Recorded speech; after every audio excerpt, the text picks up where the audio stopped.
Hello everyone, today's topic is euthanasia, सुख मृत्यु या फिर इच्छा मृत्यु।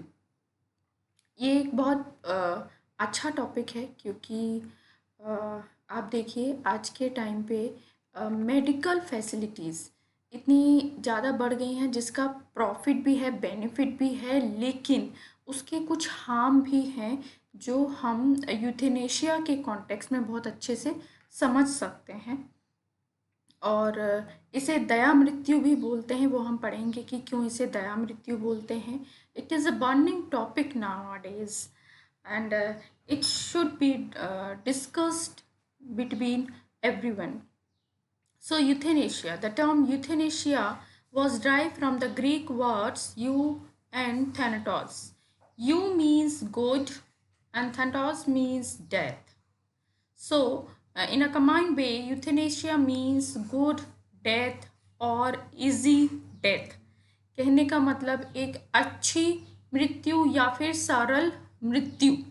अब मृत्यु कैसे सरल हो सकती है, ये सोचने वाली बात है, क्योंकि आप देखो मानव जाति या कोई भी जीवित जाति देखा जाए तो मृत्यु से ही डरती है, मृत्यु का ही भय होता है। तो हम मृत्यु को अच्छा या फिर सरल कैसे बना सकते हैं? In other words, it can be said that it is an act of easy and good death, especially in the case of incurable and extremely painful disease. This is important क्योंकि ये टर्म, ये word आपको बार बार मिलेगा कि euthanasia के लिए क्या सबसे ज़्यादा इम्पोर्टेंट है. So the primary cause of euthanasia is incurable disease or unbearable suffering. ये एक इम्पॉर्टेंट कंडीशन है यूथेनेशिया के लिए. The patient with an incurable disease is sometimes unable to commit suicide, so he requests to be freed from pain in the form of death. That's why euthanasia is also known as mercy killing, जिसको हम कहते हैं दया मृत्यु, कि क्योंकि इतना असहनीय दर्द है कि जो पेशेंट है वो खुद तो सुसाइड नहीं कर पा रहा है या उसमें उतनी ताकत नहीं है या उसकी जो कंडीशन है वो नहीं है, तो वो क्या करता है, वो अपने डॉक्टर से, फिजिशियन से रिक्वेस्ट करता है डेथ के लिए, और इस तरह से जब उसकी हेल्प की जाती है तो उसे दया मृत्यु कहा जाता है, क्योंकि पेशेंट पे ये दया की जा रही है कि उसे दुख से मुक्त कर दिया जाए. Thus, euthanasia has compassionate motive when person is terminally ill or when his suffering has become unbearable. That's why you can see there are lots of terms for euthanasia: good death, easy death, euthanasia, sukh mrityu, इच्छा मृत्यु, mercy killing, दया मृत्यु, और भी इनको कई नामों से जाना जाता है. According to some schools of thought, euthanasia is also known as physician assisted suicide और physician aid in dying. कहने का मतलब है कि एक ऐसी आत्महत्या जिसमें डॉक्टर या फिजिशियन मदद करता है. असिस्ट मीन्स होता है मदद करना, इसलिए इसे कहा गया फिजिशियन असिस्टेड सुसाइड. हम ये कह सकते हैं कि जो मेडिकल फील्ड में जो टर्म नोन है वो है physician assisted suicide. Euthanasia generally social aspect में जानी जाती है. when it is a doctor, इसको डिफाइन किया है कि है क्या वैसे physician assisted suicide. when it is a doctor who helps the provide the information, guidance and means to take patient's life, it is called physician assisted suicide or doctor assisted suicide. now the types of euthanasia, there are total, वैसे तो कई लोगों ने इसको अलग अलग category में किया है, बट जो मेजर टाइप्स हैं उसके वो ये 5 हैं: एक्टिव और पॉजिटिव यूथेनेशिया, पैसिव और negative euthanasia, voluntary euthanasia, involuntary euthanasia, non voluntary euthanasia. Now we will discuss one by one. First is active or positive euthanasia. Active euthanasia, active, the term is very clear. So it means a positive merciful act suffering and meaningless existence. कहने का मतलब जब आप actively कुछ कर रहे हैं, किस लिए कर रहे हैं? किसी के दर्द को ख़त्म करने के लिए, या उसका जो मीनिंगलेस, कोई अर्थ नहीं है, उसके जीवन का कोई यूज़ नहीं है, तो उसे ख़त्म करने के लिए जब आप पॉजिटिवली कुछ करते हैं तो उसे एक्टिव यूथेनेशिया कहते हैं। इसे सक्रिय सुख मृत्यु हिंदी में कहा सकते हैं, सक्रिय सुख मृत्यु। This involves causing the death of a person through a direct action in a response to a request from that person. For example, by giving a large dose of a drug to hasten death so that the patient gets relieved first but dies later. तो क्या होता है कि जैसे कि कोई ऐसा drug, कोई ऐसी दवाई दे देना जिससे ज़्यादा पेन ना हो, उसे आराम से वो डेथ को गेन कर ले पर्सन को, तो इस तरह से किसी को मृत्यु देना एक्टिव यूथेनेशिया है। नाउ पैसिव और negative euthanasia. It implies discontinuing और not using extra ordinary life sustaining measures to prolong life. देखिए, एक्टिव में क्या है कि हम कुछ दे रहे थे, हम कुछ कर रहे थे उसके लिए। पैसिव में इसका अपोजिट है, कुछ ना करना। इवन जो उसके लिए एक्स्ट्रा इक्विपमेंट हैं लाइफ को प्रोलॉन्ग करने के लिए, वेंटिलेटर है, ऑक्सीजन मास्क है, फीडिंग पाइप है, तो इस तरह से इसको रिमूव कर देना। So, for example, disconnecting a feeding tube, removal from the ventilator, not carrying out a life-extending operation or not giving life-extending drugs, etc. This is an example of passive euthanasia और इसको हिंदी में निष्क्रिय सुख मृत्यु कहते हैं, यानी छोड़ देना। This procedure is performed on terminally ill suffering persons so that natural death will occur soon. ये इसलिए किया जाता है ताकि पेशेंट की जो नेचुरल डेथ है वो अपने आप आ जाए सही समय पे। That's why it is called letting die, यानी मरने दो, which means to give way to an ongoing inner organism process of disintegration without supporting or substituting vital functions. ये ऐसा है कि देखिए, बॉडी में ना बहुत सारी प्रोसेसेस होती हैं, तो उसमें से जो इंटरनल प्रोसेस होती रहती है ऑर्गेनिज्म के बीच होती रहती है, तो वो इस तरह से हो कि जिस तरह एक नेचुरल डेथ कोई गेन करता है और उसके अंदर अंदर जो प्रोसेस होती रहती है, कोई एक्सटर्नल एलिमेंट यूज़ नहीं किया जाता, इसी तरह पैसिव यूथेनेशिया में भी पेशेंट को छोड़ दिया जाता है। It is considered valid everywhere for this method is less controversial, क्योंकि हम उसे मारने के लिए कुछ नहीं कर रहे हैं। Actually there is a debate between active and passive euthanasia. हम वो एक सेपरेट वीडियो में करेंगे, क्योंकि यहाँ पे एक मॉरल डिफरेंस आपको दिखेगा। कई लोगों का ये मानना है कि active euthanasia is not correct morally because we do something for the death of the person. हम कुछ कर रहे हैं, हम एक तरह से उसे मारने के लिए कुछ कर रहे हैं, तो वो मॉरली एक्सेप्टेबल नहीं है। बट पैसिव यूथेनेशिया में कहीं ना कहीं ये प्रॉब्लम क्रिएट नहीं होती, क्योंकि हम उसे मारने के लिए कुछ नहीं कर रहे। इसमें एक लंबा डिबेट है और बहुत इंटरेस्टिंग है, जो हम एक सेपरेट वीडियो में करेंगे। Voluntary euthanasia, next is voluntary euthanasia. Voluntary euthanasia की टर्म से आप समझ पा रहे होंगे, जहाँ पे विल या फिर जो पेशेंट है उसकी डिज़ायर शो हो रही है। So voluntary euthanasia is provided after the patients approval with the help of a physician. यानी जब पेशेंट ये कहेगा कि वो डेथ चाहता है, वो यूथेनेशिया चाहता है, उसकी अपनी फ्री विल है, तब जो उसे सुख मृत्यु मिलेगी, यूथेनेशिया मिलेगा, that will be voluntary euthanasia. Voluntary euthanasia is provided after the patient's approval with the help of a physician. Here, a physician can supply the means of committing suicide For example, a lethal dose of sleeping pills or supply of carbon monoxide so that he can easily terminate his own life. So you can say here this is voluntary active euthanasia, because here's the two thing. First, the free will of the patient, and secondly active action of the physician. तो ये दो चीज़ें include कर रहा है, इसलिए यहाँ पे दो टाइप के यूथेनेशिया को मर्ज कर सकते हैं, voluntary euthanasia and active euthanasia. Thus, voluntary euthanasia is a type of death where a person is unable to bring himself to death and demands it from others. Now, involuntary euthanasia. When euthanasia is practiced against the will of the person. Involuntary है ना, यहाँ पे patient की will नहीं मिल रही है.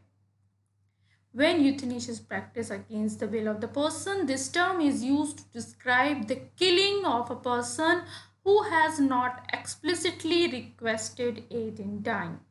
This is most often done to the patient who is in a persistent vegetative state or coma and will probably never recover consciousness. So ये एक ऐसी स्टेट है जहाँ पे पेशेंट अपनी विल, वहाँ पे विल का सवाल ही नहीं उठता है एक्चुअली. क्यों? क्योंकि वो एक ऐसी स्टेट में है जहाँ उसको कॉन्शियस नहीं है. So in this case, the patient's family or his physician decide his death in his place. For example, an old person whose body is slowly tingling due to old age. तो उसके लिए उसकी family decide करती है या physician. Now, non-voluntary euthanasia. When it is practiced without the scope to make the desire of the subject available. देखिए, here's a minor difference between involuntary and non-voluntary. Involuntary में ऐसे केस हैं जहाँ पे patient अपनी विल नहीं दिखा पा रहा है, अपनी विल नहीं दे पा रहा है, ठीक है. और नॉन वॉलेंटरी में कोई स्कोप ही नहीं है विल का. So this is the death of which the dying person does not act himself. This include case where the person is in coma, where person is in very young baby, person is senile, and person is mentally retarded to a very severe extent, person is severely brain damaged. तो क्या है कि ऐसे case हैं, जैसे क्या होता है, आप किसी मेंटल की बात पे बिलीव नहीं करेंगे, आप किसी यंग बेबी की बात पे बिलीव नहीं करेंगे. क्यों? क्योंकि उसके डिसीजन उतने रैशनल नहीं होते जितने कि एक नॉर्मल बीइंग के होते हैं. इस वजह से यूथेनेशिया में भी यही है कि हम उनकी विल को कंसीडर ही नहीं करेंगे, या फिर उन्हें पता ही नहीं है कि यूथेनेशिया का कॉन्सेप्ट क्या है. नाउ अब देखिए, ये तो हो गया यूथेनेशिया क्या था, उसके टाइप क्या थे. अब है द आर्ग्यूमेंट्स फॉर यूथेनेशिया, क्योंकि euthanasia is a subject of debate. Some people favours it, इसको फेवर करते हैं. सम पीपल आर नॉट, वो अगेंस्ट हैं. तो क्या किया जाएगा? अब पहले हम इसको जो फेवर करते हैं उनके क्या आर्ग्यूमेंट है वो देखेंगे. तो first is popular argument which is given in favour of euthanasia. It is based on right to death. This is important. According to this, just as a person has the right to live life according to his will, he has also the right to death. यानी एक इंसान के पास अगर जीने का अधिकार है अपनी मर्जी के अकॉर्डिंग, उसी तरह उसके पास मरने का भी अधिकार है. Respecting the freedom and authority of a person should help him in killing his life. Here, the Mill, who was a utilitarianist, so Mill, who was a famous utilitarian philosopher, he argued that it is a universal right that gives man the right to live or die according to his will, if he does not give suffering to any other by doing so. अगर वो अपनी life को ख़त्म करके किसी दूसरे को तकलीफ नहीं दे रहा तो ठीक है, ये एक यूनिवर्सल राइट है. इंसान जीना चाहता है या मरना चाहता है, ये उसके ऊपर है. But modern utilitarians generally offer the idea of the right of patient and not the right to death of a health. Healthy person. लेकिन थोड़ा सा इसको जो मॉडर्न यूटिलिटेरियनिस्ट आए उन्होंने इसको थोड़ा सा मॉडिफाई कर दिया। वो कहते हैं कि हम सिर्फ पेशेंट के लिए ये अप्लाई करेंगे, एक हेल्दी पर्सन के लिए नहीं। Then second argument, the second argument is that a person's life is his own and they are free to do anything in their with their life. His own का क्या मतलब है कि person is a master of his life। यहाँ पे मास्टरनेस की बात हो रही है, स्वामी तत्व जिसे हम कहते हैं कि हर कोई अपनी लाइफ का मास्टर है। तो वो जैसा चाहे वैसा करना चाहे, वो उसे ख़त्म करना चाहे तो ख़त्म करे और जीना चाहे तो जिए। थर्ड आर्ग्यूमेंट क्या है? Incurable disease and the pain is the main reason due to which common people support euthanasia. Incurable disease and pain, वो कहते हैं कि ऐसी बीमारी होना जिसका कोई इलाज ही नहीं है या फिर असहनीय दर्द, कुछ लोग इससे फ्री होने के लिए यूथेनेशिया को सपोर्ट करते हैं। It is argued if a disease is incurable and the suffering of the patient is unbearable, then why can't we get rid of it? हम क्यों इससे छुटकारा नहीं पा सकते? Isn't it morally appropriate to make someone suffer? कि हम जबरदस्ती क्यों किसी को सफ़र करने दें? नेक्स्ट आर्ग्यूमेंट है, it is argued in favor of involuntary and non-voluntary euthanasia that some lives are not worth living even if the patient suffers pain in them. वो कहते हैं कि कुछ लाइफ मीनिंगलेस हो जाती हैं, उनकी वर्थ ही नहीं रह जाती, तो इसलिए, लेकिन वो लोग इच्छा नहीं जाहिर कर पाते, इसलिए कोई और उनके लिए डिसीज़न ले सकता है, उन्हें इस दर्द से फ्री कर सकता है। For example, a child who is a victim of physical disabilities और a person who has been unconscious for many years. तो वो ये सोचा जाता है कि अगर पर्सन भी शायद यही सोच रहा हो और उसके लिए यही सही हो, तो इनवॉलेंटरी और नॉन वॉलेंटरी यूथेनेशिया एक अच्छा ऑप्शन है। Next argument, another argument is that relying on the services of others for their day-to-day tasks can be embarrassing for a person and maybe full of burden for that person they are who are giving service. It's like कि देखो, दो चीज़ें हैं, दो लोग हैं, एक patient जो केयर करवा रहा है और एक नर्स या डॉक्टर जो केयर कर रहा है, ठीक है।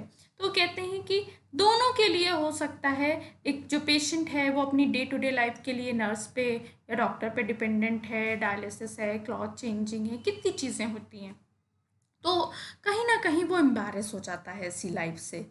तो ऐसी लाइफ से फ्री करने के लिए यूथेनेशिया बेस्ट है। और हो सकता है नर्स भी कहीं ना कहीं बर्डन लिए हो कि रोज़ उसे यही काम करने पड़ते हैं, तो वो दोनों के बीच ज़रूरी नहीं कि एक अच्छी अंडरस्टैंडिंग हो या दोनों अपने काम से सेटिस्फाइड हों। सो he leads a very hopeless life by finding himself in a helpless situation and seeking euthanasia to free from such life. Further, thinkers also argue that modern medical devices such as ventilators, oxygen masks, etc. do not cure. Rather, they prolong life. And putting death in this way is contrary to naturalism. तो कहते हैं, यहाँ पे देखो क्या argument दिया है, क्यों कहते हैं कि ये जो मशीनें होती हैं जिनमें पेशेंट को रखा जाता है, ऑक्सीजन मास्क दिया जाता है, या वेंटिलेटर हो गया, या फीडिंग ट्यूब हो गया, या डायलिसिस के लिए जो पाइप्स यूज़ होते हैं, प्रोसीजर होता है, वो कहते हैं कि ये कोई डिसीज़ का क्योर नहीं करते, ये कोई सोल्यूशन नहीं है परमानेंट, ये तो लाइफ को ज़बरदस्ती खींचना है कि आप लंबा कर रहे हो। कोई 5 साल से 10 साल से कोमा में है और उसकी लाइफ को ज़बरदस्ती खींचा जा रहा है, तो it is contrary to naturalism कि इससे अच्छा है कि उसे नेचुरल डेथ आने दो। तो और नेचुरल डेथ नहीं आ रही है तो बेटर है कि हम यूथेनेशिया का सहारा ले लें। So also medical life saving, and another point is कि medical life saving device are very expensive. कोई 10 सालों से कोमा में है तो उसका खर्चा उसकी फैमिली बियर कर रही है और वो फिनेंशियली उसकी कंडीशन वीक भी हो सकती है. So for a patient using them can also worsen the financial condition of his family. So there are lots of point where we can favor euthanasia. आप उसे सोशल एस्पेक्ट से देख सकते हैं, मेडिकल एस्पेक्ट से देख सकते हैं, इवन रिलीजियस एस्पेक्ट से भी देख सकते हैं. सो in today's video we discussed about 3 points. First, what is ethics, what is euthanasia, second, types of euthanasia, and the argument for euthanasia. 3. In the next video we will discuss the argument against euthanasia and legal aspect of euthanasia and in which condition we could permit the euthanasia. ये हम next video में करेंगे. Thank you so much.